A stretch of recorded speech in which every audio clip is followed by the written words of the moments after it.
In government, on Monday night, the Sustainability Commission opened their meeting by welcoming the newest member of the board, Heather Olens.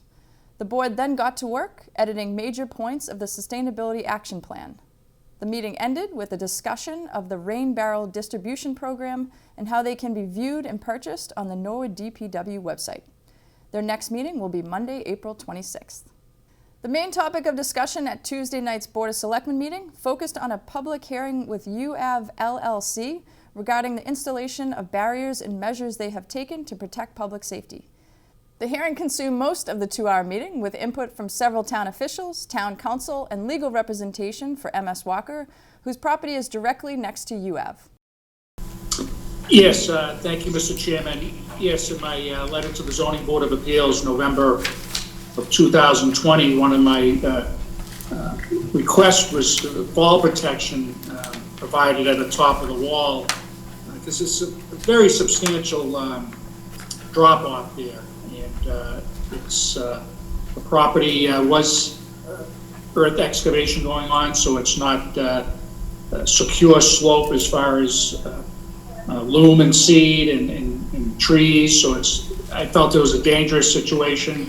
So recommended a fence be provided along the top of the wall area, and also to remove it from the encroachment on the property at 975 University Ave. The site is secure. There has been considerable activity by trespassers on the abutting property over the years, but we have not had that problem even before there was a fence there. Now there's a fence there. The trespassers cannot get into the site. The purpose of this hearing is public safety, and with due respect to Mr. Ryan, who I've worked with on other things previously, I have his memo, and this is the first time we've heard of a fence. In effect, it sounds like at the top of the excavation wall. That did not come up in that much specificity in the zoning board hearings. It's not required under the zoning board special permit. If it's a request now, I understand, and I can certainly bring it back to my client. We can talk about it. At the end of the hearing, Chairman Plasko brought it to a vote. That's beyond our jurisdiction. That's something for you to work out. But while you're working that out, you're still willing to have Mr. Fabrice finish his work, get the final instead of a draft, and to have a peer review of that work. Yes, we are. Thank you. And that's our motion. All in favor? Aye. Opposed? Unanimous. Thank you, and thank you all for your input and cooperation. We do appreciate it. The Board of Selectmen will meet virtually on March 23rd at 6 p.m. Also Tuesday night, the Trails Committee welcomed Conservation Agent Holly Jones to talk about how the Trails and Conservation Committees can work together on future projects. Committee member Craig Austin gave a presentation about the Neponset River Watershed Water Quality Summary for the year 2020. Following the presentation, the committee discussed future events, walks, and trail updates. The next Trails Advisory Committee meeting will be April 13th. The Airport Commission was the first meeting of Wednesday.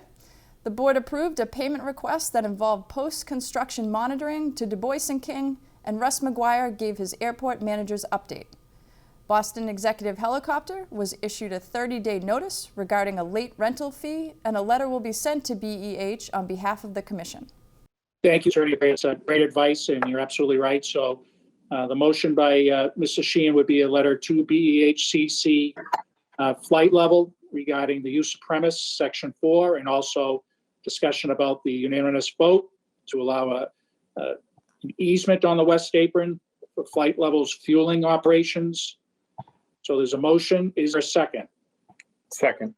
And motion made and seconded. Mr. Sheehan? Yes. Mr. Corcoran? Yes. Mr. Ryan votes yes. The board went into executive session shortly after and will reconvene in a few weeks. Wednesday night, the Conservation Commission had 2 public hearings, the first of which was the town of Westwood requesting the planting of trees and shrubs within a 50 to 100 buffer zone of a wetland. After a brief discussion, the commission approved the request. The second public hearing was a notice of intent for 64 Puritan Place for a request to build a single-family home on the buffer zone of a vegetated wetland. After a long discussion, the Commission voted to continue the hearing until their next meeting. The Commission ended with the Wetlands update and the Conservation Commission business. The next meeting will be April 7th. On Thursday night, the Coakley Community Forum held a meeting to discuss information about building a new middle school. Norwood has become a popular place to live in the past few years, which is causing overcrowding in the elementary schools, which in turn leads to overcrowding at the middle school. There was a lot of project information discussed. Next forum will be tentatively April 29th and then again in May. The project website is www.newcmsproject.org.